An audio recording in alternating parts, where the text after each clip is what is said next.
বহরমপুর খাদিমালার এই 2025-এ সাংস্কৃতিক মঞ্চে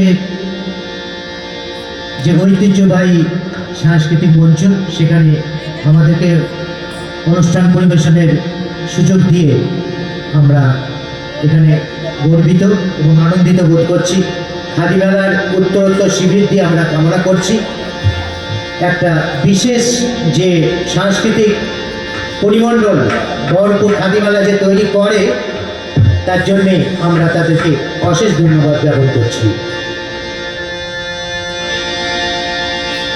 আমরা আজকে একটু যেহেতু খাদিমেলা, সেই জন্যে একটু লোকসঙ্গীতের মধ্যে দিয়েই আজকে আমরা আমাদের অনুষ্ঠান শুরু করছি।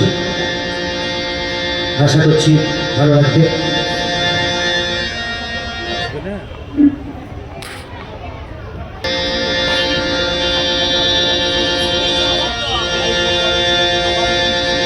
একজনে ছবি আঁকে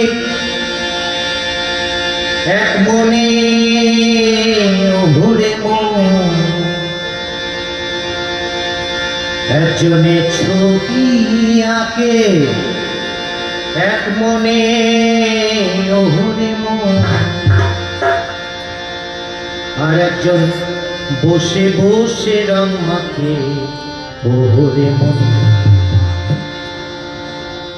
আবার সেই ছবি কান নষ্ট করে কুঞ্জনা কুঞ্জনা, সেই ছবি কান নষ্ট করে কুঞ্জনা কুঞ্জনা।